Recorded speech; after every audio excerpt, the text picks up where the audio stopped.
사무엘기 42장 10절에서 38절 말씀입니다. 구약성경 66페이지를 찾아주시기 바랍니다.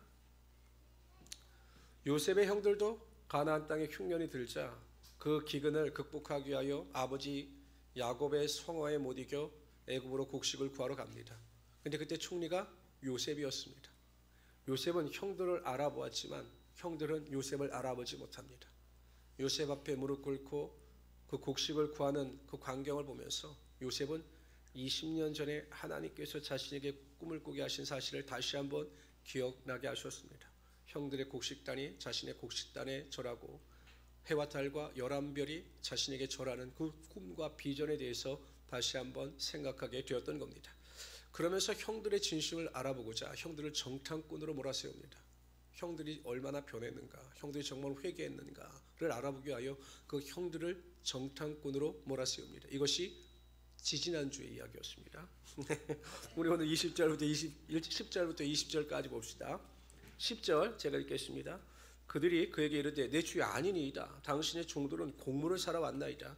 우리는 다 한 사람의 아들로서 확실한 자들이니 당신의 종들은 정탐꾼이 아니니이다. 근데 형들이 너무 놀란 겁니다. 요셉이 그들에게 아니라 너희가 이 나라의 틈을 엿보러 왔느니라.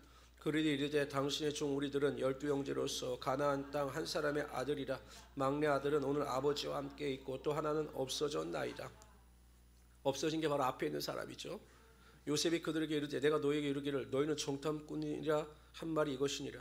너희는 이같이 하여 너희 진실함을 증명할 것이라. 바로의 생명으로 맹세하노니 너희 막내 아우가 여기 오지 아니하면 너희가 여기서 나가지 못하리라. 너희 중 하나를 보내어 너희 아우를 데려오게 하고 너희는 갇혀 있으라.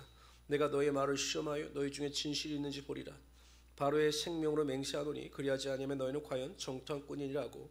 그들을 다 함께 3일을 가두었더라. 사흘 만에 요셉이 그들에게 이르되 나는 하나님을 경외하노니 너희는 이같이 하여 생명을 보존하라.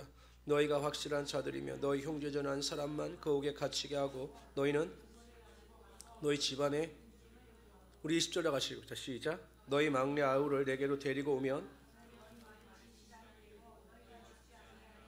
그들이 그대로 하니라. 아멘. 요셉이 정탐꾼이라고 몰아세우자 형들은 자신들의 무죄함을 주장하기 위해서 자신의 집안이 얼마나 평범한 집안인가에 대해서 자세히 설명합니다. 우리는 군사가 아니라 다 형제입니다. 그리고 집안에 또 동생 하나가 있고 근데 동생 하나가 또 있었는데 동생 하나가 없어졌나이다. 이렇게 이야기를 합니다. 거짓말이죠. 없어진 게 아니라 팔아쳐먹었다고요? 팔아넘긴 겁니다. 팔아넘긴 거예요. 그러니까 자신들이 팔아넘긴 건데 그냥 없어진 것처럼 이야기합니다. 우리가 한 번 거짓말을 하고 한 번 죄를 범하였을 때 즉시 돌이켜 회개하여 제자리로 오면 문제가 없는데 항상 자신이 범한 죄나 한 말을 다시 변호하려고 하면 또 핑계를 대려고 하면 계속 우리가 죄를 범하고 또한 거짓말을 할 수밖에 없는 거죠. 그러니까 결국 죄가 죄를 낳고 그래서 죄가 더 눈덩이처럼 커질 수밖에 없는 겁니다. 성도들은 항상 그 죄는 그 모양이라도 버려야 합니다. 그러나 즉시 죄를 깨달았을 때 그것에 대하여 핑계를 대거나 그것을 더 묻혀두지 말고 즉시 하나님 앞에 나와 회개함으로 하나님의 죄사함을 받고 바른 길을 걸어갈 수 있어야 한다는 것입니다. 이에 형제들을 요셉은 3일 동안 가두었습니다. 아마 형제들이 어떤 일을 어떻게 의논하는지 알기를 원했던 것 같습니다. 그리고 3일 만에 요셉이 형제들에게 나타나 이야기합니다. 나는 하나님을 경외하노니 너희도 이같이 하여 생명을 보존하라.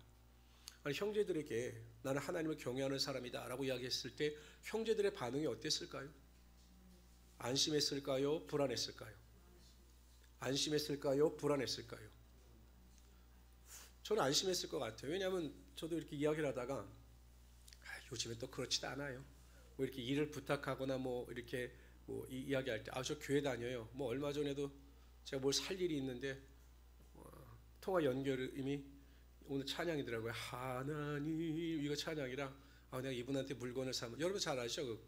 요즘에 우리가 좋아하는 당근 가서 했는데 이 사람이 또 여지없이 저를 또 기대에 부응하느라고 또 사기를 쳤더라고요. 우리 집사람은 지금 잘 모르는데 하여튼 그래서 제가 이거 예수 믿는 사람들이 이러면 되는가라고 하지만 그래도 하나님을 경외한다 라는 말을 들었을 때 그리고 형제들은 위안이 됐을 것 같아요. 아니 애굽 땅에도 정말 하나님을 경외하는 사람이 있나? 야, 하나님을 경외하는 사람이라면 우리도 가나안 땅에서 하나님을 섬기는 자들이니 무엇인가 우리에게 자비를 베풀 수도 있겠구나라고 하는 일말의 희망을 가졌을 것입니다. 그리고 요셉 또한 형들이 두려워 떠는 모습을 보면서 그래도 조금은 안심을 가질 수 있게 자신이 하나님을 경외하는 사람인 것을 형제들에게 밝힌 것으로 보입니다. 여쭤보겠습니다. 우리 성도님들도 하나님을 경외하십니까? 하나님을 경외하십니까? 하나님을 경외한다는 것은 하나님을 공경하면서 하나님을 두려워하는 거예요. 내가 하나님을 너무 사랑하고 존경합니다. 너무 그냥 가까이 하고 싶어요. 그러면서도 그 하나님의 거룩함 앞에 우리 스스로 두려움을 느끼는 거죠. 하나님께서 막 우리에게 막 무섭게 하시고 막 벌을 행하심으로 말미암아 우리가 두려워하는 것이 아니라 하나님의 거룩하심 앞에서 하나님의 자비와 사랑 앞에서 우리 스스로 느껴지는 두려움이 경외의 마음인 것입니다. 그러나 우리가 입술로 뭐 하나님을 믿고 예수를 믿고 하는 성도들 치고 하나님을 경외하지 않는 성도들이 어디 있겠습니까? 또 다 교회 다니는 분들에게 제가 지금 여러분들에게 여쭤봤던 것처럼 하나님을 경외하십니까? 라고 여쭤보면 다 아멘이라고 답을 하실 겁니다. 그러나 여러분들이 하나님을 경외한다라고 제가 질문을 던졌을 때 아멘이라고 대답하셨다라고 해서 여러분들의 아멘이 하나님께 다 인정받는 것은 아니에요. 입술로 하나님을 경외하는 것을 우리가 하나님께 인정받을 수 없는 거죠. 우리가 하나님을 경외하는 열매가 나타나야 하나님 경외하는 것을 우리가 알 수가 있는 거예요. 여러분 아브라함이 이삭을 번제로 드리려고 했을 때 천사가 나타납니다. 주의 사자가 나타나요. 아브라함 하면서 말립니다. 그리고 이야기하는 것이 뭐냐면 네가 하나님 경외하는 것을 알았다라고 하나님의 경외하심에 대한 인정을 받아요. 하나님께서 아브라함을 시험하셨거든요. 이처럼 하나님을 경외하는 자들에게는 그 경외함에 합당한 열매가 나타납니다. 성경은 그것을 친히 말씀하고 있어요. 한번 봅시다. 시편 2편 11절 시작. 여호와를 경외함으로 섬기고 떨며 즐거워할지라. 하나님을 경외하는 사람들은 하나님만을 섬깁니다. 그리고 하나님 앞에서 두려워하는 마음을 가집니다. 그런데 그 두려운 마음으로 그치는 것이 아니라 어떻게 한다고요? 즐거워합니다. 즐거워. 보세요. 어린 아이들은 우리 뭐 나이 같은 아이들 보세요. 그냥 엄마만 있으면 즐거운 거예요. 엄마가 부자든 엄마가 많은 학식을 소유했든 그거 중요하지 않아요. 엄마이기 때문에 그냥 엄마로 인하여 즐거워하는 겁니다. 우리가 하나님을 경외하면 그냥 하나님이시기 때문에 그냥 하나님에 대한 말만 들어도 우리가 즐거워해야 되는 거죠. 여러분 하박국 선지자가 그 자신의 현실에 나타나는 그 불의에 대해서 하나님께 하소연하다가 하나님께서 책망하시죠. 오직 의인은 믿음으로 말미암아 살리라 한과 같으니라. 그리고 하나님의 심판이 그 땅에 임할 것을 알았습니다.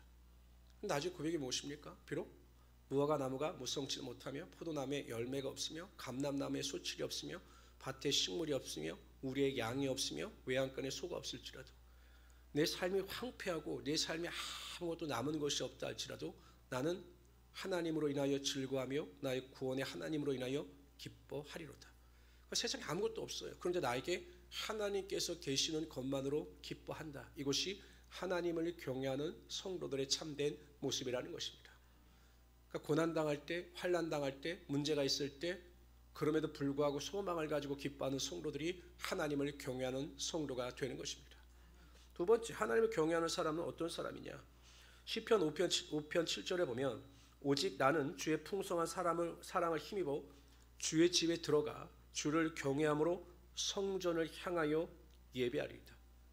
하나님을 경외함으로 성전을 향하여 예배하리이다. 하나님을 경외하는 사람들은 예배자입니다. 하나님을 경외하기 때문에 삶의 형편이 어떠하든지 간에 삶의 조건이 어떠하든지 간에 어찌하든지 하나님의 전에 나아가 하나님을 예배하며 하나님께 영광을 돌리고자 노력하는 성도들이 하나님을 경외하는 성도들입니다. 그러니까 여러분들은 어떤 사람들입니까? 하나님을 수요 예배 이렇게 나와서 예배하는 성도들이야말로 하나님을 경외하는 성도이심을 믿으시기를 바랍니다. 만약 또 형편이 안 돼서 가정에서 예배하는 성도들도 하나님을 경외하는 자들인 것입니다. 세 번째, 시편 76편 11절에 보면 너희는 여호와 너희 하나님께 서원하고 갚으라. 사방에 있는 모든 사람도 마땅히 경외할 이에게 예물을 드릴지다. 하나님을 경외하는 성도들은 기쁜 마음으로 하나님께 예물을 드린다라는 겁니다. 근데 저는 이 마음이 이해가 가요. 얼마 전에도 제가 사랑하는 우리 아들이 저에게 엄마를 통해서 연락이 왔어요. 졸업준비금 얼마 미리 냈고 얼마 미리 냈고 11월 달 용돈을 미리 땡겨 주셔서 송금해 주시면 정말로 감사하겠습니다. 이렇게 연락이 왔어요. 자기가 나한테 한 게 뭔데?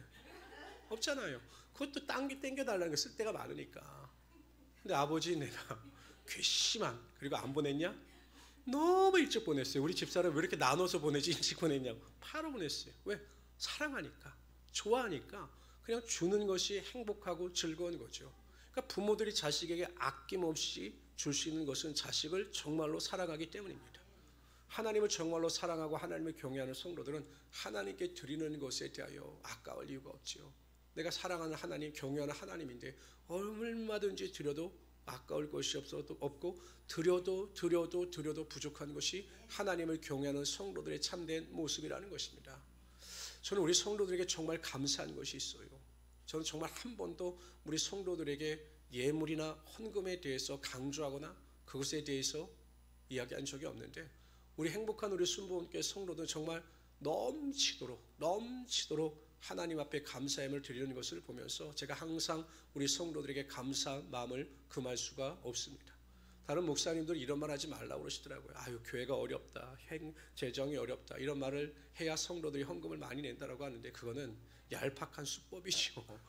하나님은 은혜가 들어가고 믿음이 들어가면 하나님께서 감동을 주셔서 하나님께 예물을 드리게 되어 있는데, 정말로 하나님을 경외하는 성도들은 하나님께 감사함으로 예물을 드리게 되어 있다는 것입니다. 시편 112편 1절에 보면 할렐루야, 여호와를 경외하며 그의 계명을 크게 즐거워한 자는 복이 있도다. 하나님을 경외하는 성도들은 하나님의 계명을 크게 즐거워한다. 하나님의 말씀을 즐거워하여 그 말씀을 가까이하고 묵상하여 그 말씀이 명령하신 대로 행하며 살아가는 것이 하나님을 경외하는 성도들의 특징이라는 것입니다. 저는 우리 모든 성도님들이 어찌하든지 하나님의 말씀 앞에 부복하는 자들이 되시기를 바랍니다. 하나님의 말씀 앞에서는요, 내 생각도 내 판단도 내 감정도 내 유익도 아무것도 아닌 것이에요. 하나님 말씀 앞에 절대적으로 무릎을 꿇고 모든 것을 하나님께 순종하며 나갈 때 하나님께서 그 순종을 보시고 우리의 삶에 우리의 구하는 것보다 생각하는 것보다 넘치도록 하나님의 은혜와 축복이 임하게 하여 주시는 것입니다.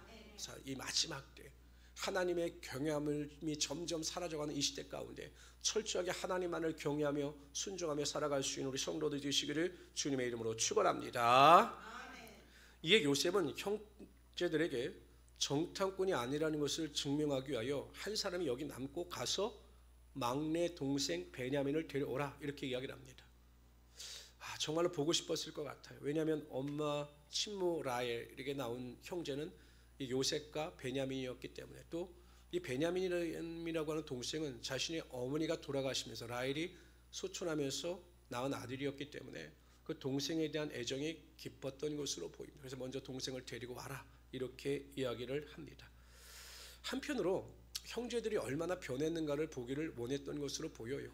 그동안 자신을 팔아서 애굽의 종으로 넘겼던 그 형들, 시기와 질투로 형제가 애가 전혀 없었던 형제들이 얼마나 변했으며 얼마나 형제애를 가지고 있었는가를 보기를 원했던 것으로 보입니다.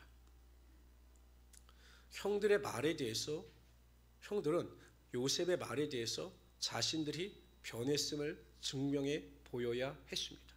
가서 정말 아버지를 설득하고 베냐민을 데리고 오고 남아있는 시므온을 그 위기에서 건져낼 수 있는 그 형제가 있다는 것을 요셉에게 증명해 보여야 했습니다. 그래 자신들이 정탐꾼이 아니라는 사실을 증명하는 것이었기 때문이죠. 하나님은 항상 우리의 믿음을 하나님께 대하여 증명해 보이기를 원하십니다. 하나님은 우리의 믿음을 보셔요. 우리의 마음의 중심을 보십니다. 그러나 단지 마음속에 머물러 있고 우리 입술의 고백에만 머물러 있는 믿음이 아니라 그 믿음의 신뢰를 통해서 그 믿음이 우리가 행함으로 나타날 때 하나님께서 그 믿음을 옳다 인정하시고 그 믿음 가운데 하나님의 은혜와 능력이 나타나게 하여 주시는 거죠. 로마 109장 예수님 앞에 나옵니다. 자신의 종, 노예죠, 노예의 병을 위해서 예수님 앞에 나옵니다. 우리 집에 오셔서 내 종의 병을 고쳐주십시오. 예수님께서 그 로마 109장의 믿음을 보시고 그 집에 가시려고 하자 거부합니다. 내 수하에도 종이 있고 내수하에도 군사가 있는데 그들에게 오라 하면 오고 가라 하면 갑니다. 근데 하물며 하나님의 아들이신 예수님께서 그 병에 대하여 명령하시면 그 병이 떠나가지 않겠습니까? 라고 그의 믿음을 입술로 고백하죠. 그랬더니 예수님께서 깜짝 놀라십니다. 이스라엘 중에서 이만한 믿음을 본 적이 없다는 거죠. 그 믿음의 고백과 행위가 일치되는 그 굳건한 믿음을 본 적이 없으신 겁니다. 그래서 네 믿음대로 될지어다. 내 병이 하인의 병이 나았다라고 선포하시자마자 즉시 그 하인의 병이 나았던 것입니다. 야고보서 2장 22절에 보면 네가 보거니와 믿음이 그의 행함과 함께 일하고 행함으로 믿음이 온전케 되었느니라. 믿음과 행함은 분리될 수가 없어요. 믿음이 없는 사람이 믿음 있는 행동을 할 수도 없는 것이고 믿음이 있는 사람이 믿음 없는 행동을 할 수도 없어요. 그래서 동전의 양면과 똑같이 가는 것입니다. 하나님을 절대적으로 신뢰하는 믿음을 가진 성도들은 의심과 불안과 두려움과 낙심을 떨쳐버리고 결단하여 하나님만을 바라보며 나갈 때 하나님께서 그 믿음을 보시고 항상 그 믿음대로 되는 역사가 나타나게 하여 주시는 것입니다. 그래서 여러분 항상 저는 그렇게 생각해요.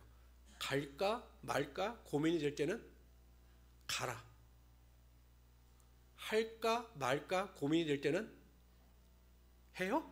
그거 반말하시면 안 되죠. 할까 해라. 먹을까 말까 고민이 될 때는 먹어라 해요. 먹어라. 저는 먹어라. 근데 여러분 보세요. 이제 우리가 신앙생활을 하다 보면 선택의 기로에 설 때가 있어요. 정말 우리가 난감할 때가 있어요. 어떤 성도들은 하도 소심해서 항상 이 고민 속에서 할까 말까 하다가 전혀 선택을 하지 못하고 그래서 하나님의 뜻을 분별하지 못할 때가 있어요. 근데 내가 이걸 해야 되나 말아야 되나 이게 무엇이 하나님의 뜻인가 모를 때가 있습니다. 그럴 때는 하나님께서 주시는 믿음의 소원을 가지고 행하는 겁니다. 믿음으로 내딛는 거예요. 그럼 하나님께서 어떻게 하시냐? 이게 하나님의 뜻이 아니면 막으셔요. 그리고 다른 문을 여십니다. 그래서 우리가 그 길을 찾아가는 거죠. 그래서 저는 믿음이란 행함으로 나타내 보일 때 적극적으로 믿음으로 반응해 보일 때 하나님께서는 한 채 오차도 없이 우리의 인생길을 이끌어 가시는 거예요. 근데 믿음이 있다라고 하면서 그냥 기도만 하고 전혀 행함을 하지 아니하므로 하나님의 뜻과 축복을 받지 못하는 성도들이 많아요. 구하라 그러면 너에게 주셔요. 근데 그 뒤에 무엇입니까? 찾는 거예요. 구했으면 찾아야죠. 또 문을 두드려 하는 겁니다. 끊임없이 우리가 믿음을 가지고 적극적으로 행함으로 나타내 보일 때 하나님께서는 반드시 그 길을 여시고 하나님의 뜻대로 하나님의 목적대로 우리의 인생길을 이끌어 가시는 것입니다. 주저함이 없이 하나님께서 믿음을 주실 때 신뢰함으로 행함으로 나타내 보일 수 있는 우리 귀한 성도들이 되시기를 주님의 이름으로 축원합니다. 우리 21절부터 25절까지 읽죠. 21절 시작. 그들이 서로 말하되 우리가 아우의 일로 말미암아 범죄하였도다. 그가 우리에게 애걸할 때 듣지 아니하였으므로 이 괴로움이 우리에게 임하도다. 루벤이 그들에게 대답하여 이르되 내가 너희에게 그 아이에 대하여 죄를 짓지 말라고 하지 아니하였더냐. 그래도 너희가 듣지 아니하였느니라. 그러므로 그의 핏값을 치르게 되었도다 하니 그들 사이에 통역을 세웠으므로 그들이 요셉이 듣는 줄을 알지 못하였더라. 요셉이 그들을 떠나가서 울고 돌아와 그들과 말하다가 그들 중에서 시몬을 끌어내어 그들의 눈앞에서 결박하고 명하여 국물을 그 그릇에 채우게 하고 각 사람의 돈은 그의 자루에 돌아놓게 하고 또 길 양식을 그들에게 주게 하니 그대로 행하였더라. 갑자기 자신들이 위기에 처하게 되자 또 한 사람을 여기에 남기고 돌아가려는 그 어려움에 직면하게 되자 이들은 비로소 자신들이 요셉에게 행했던 그 악행에 대해서 기억을 합니다. 근데 또 여전히 똑같아요. 뭡니까? 남 탓만 하는 거예요. 남 탓만. 루벤이 너희들이 그때 내가 살려주자고 했을 때 살려주었으면 이런 일이 없었을 텐데 우리가 그때 그를 살려두지 아니고 이렇게 일을 행했으니 하나님께서 우리 악을 기억하시고 우리에게 이렇게 행하시는 것 아니냐라고 또 남 탓을 합니다. 근데 문제는 무엇입니까? 형제들은 요셉이 애굽 사람이기 때문에 자신들의 고국어로 하는 말을 알아듣지 못할 거라고 생각했죠. 왜냐하면 그 통역을 두고 요셉이 아마 서로 의사소통을 했던 것으로 보여요. 근데 요셉이 다 그 말을 알아들었습니다. 그러니까 우리가 외국 사람 앞에서 한국말로 못 알아듣겠지 하고 말을 하는데 다 알아들어 이렇게 하는 거하고 똑같은 거예요. 다 알아들은 거예요. 저는 이 말씀을 이렇게 묵상하다가 그 생각이 들었어요. 성경 말씀에 보면 이런 말씀이 있습니다. 내가 어찌하여 내 형제를 비판하느냐 어찌하여 내 형제를 없이 여기느냐 우리가 다 하나님의 심판대 앞에 서리라. 기록되었을 때 주께서 이르시되 내가 살았노니 모든 무릎이 내게 꿇을 것이요 모든 혀가 하나님께 자백하리라 하였느니라. 이런 우리 각 사람이 자기 일을 하나님께 짓고 하리라. 그러니까 어찌 보면 여러분, 형제들이 요셉이 알지 못한다고 생각하여 자신들의 죄를 서로 고백하는 거예요. 우리가 그때 이런 죄를 범했는데 막 못 알아듣는다고 생각하여 자기들끼리 그 요셉 앞에서 자신들의 죄를 직구하는 거죠. 그러니까 요셉이 눈물을 흘린 거예요. 형제들도 나에 대해서 그렇게 한 것에 대하여 괴로워하고 있었구나라는 것을 안 겁니다.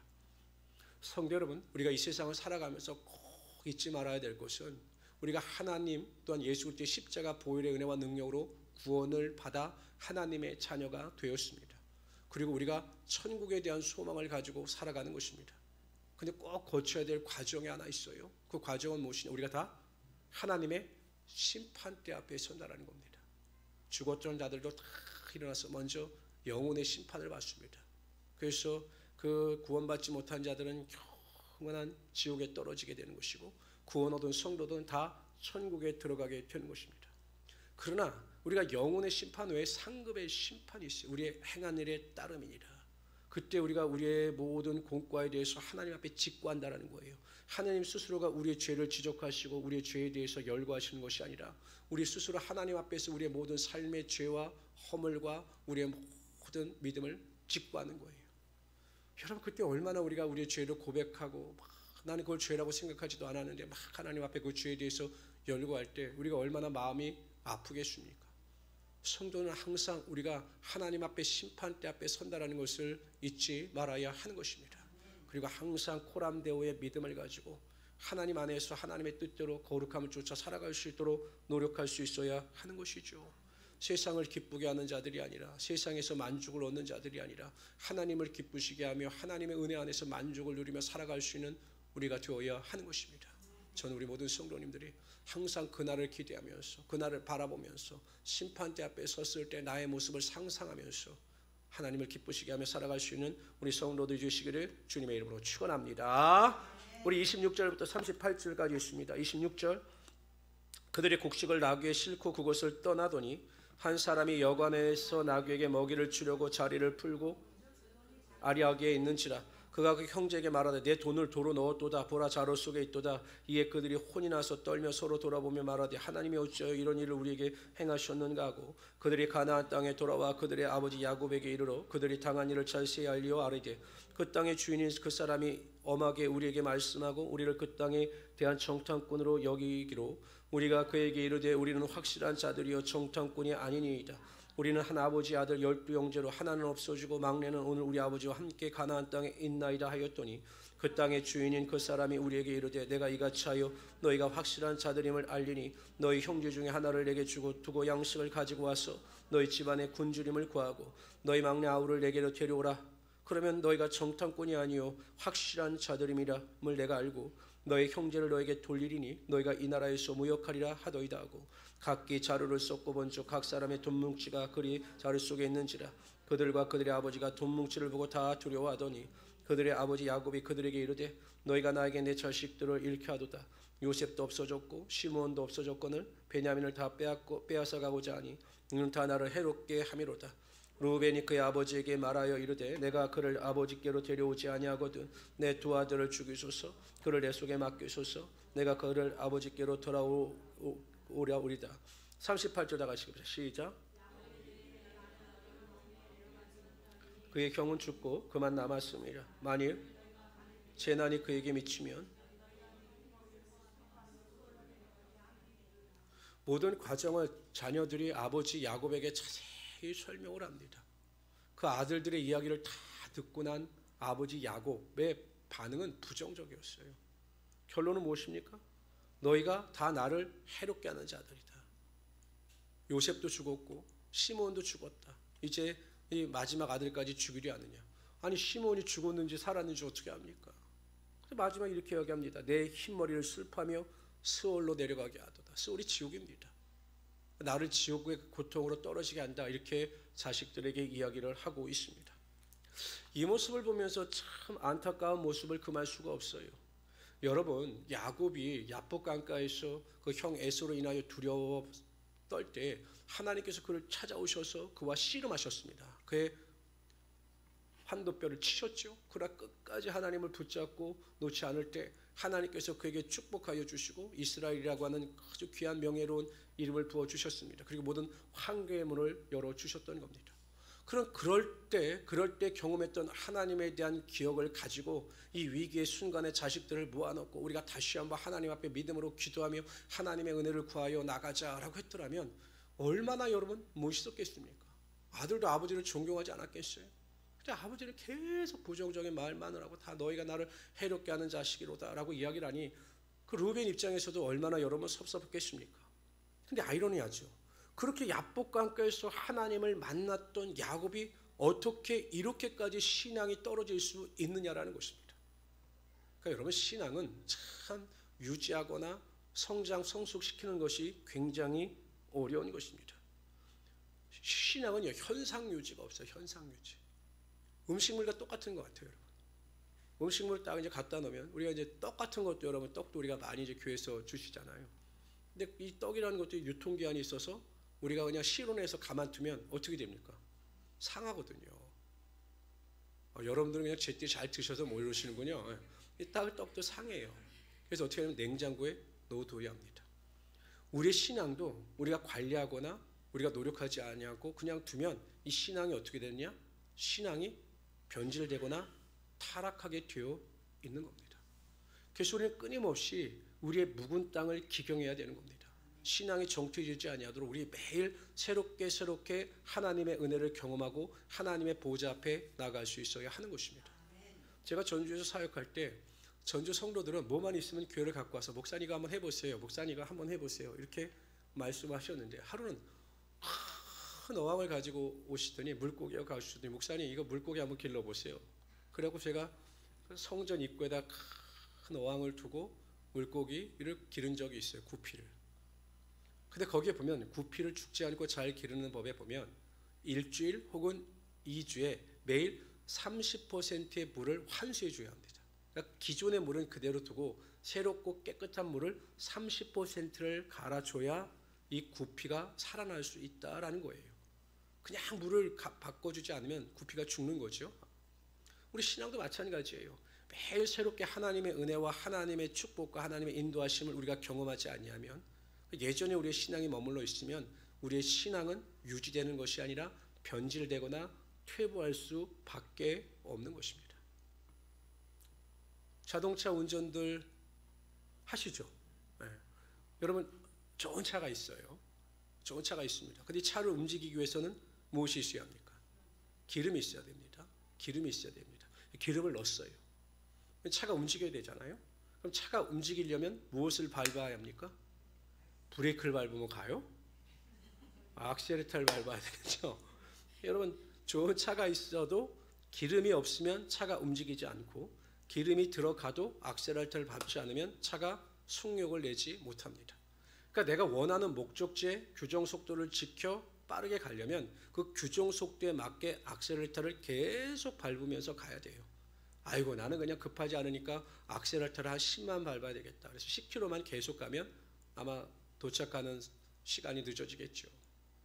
우리가 자동차는 믿음입니다. 믿음. 우리가 믿음이 있어요. 믿음. 근데 이 믿음이 움직이기 위해서 가장 중요한 기초는 무엇입니까? 기도예요. 기도. 그러니까 기름이 기도죠. 우리가 이 믿음이 믿음으로써 온전해질 수 있기 위해서는 기도가 있어야 되는 거예요. 기도하면 그래도 우리 안에 하나님과의 매일매일 교제를 통해서 새롭게 부어지는 하나님의 은혜가 있습니다. 그러나 여기에 머무르지 않고 우리가 그냥 믿음으로 전진해 나가고 역동적인 하나님의 능력을 맛보기 위해서 악셀레터를 밟아서 정말 우리가 원하는 목적지에 빠르게 가기 위해서는 또한 그래서 항상 우리 역동적으로 생활하기 위해서는 성령의 능력이 필요한 것입니다.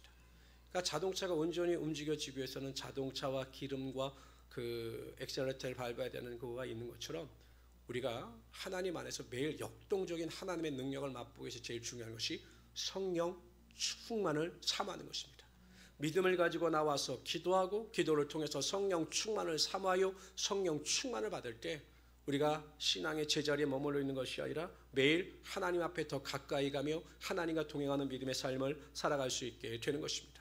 이러한 하나님의 은혜, 하나님의 능력을 누리며 살아갈 수 있는 하나님의 귀한 성도들이 되시기를 주님의 이름으로 축원합니다. 기도합시다. 주시 하나님, 정말로 감사합니다. 오늘 하나님께서 우리를 사랑하여 주셔서 귀한 은혜 가운데 불러주시고 예배 가운데 하나님을 가까이 하게 하심을 감사합니다.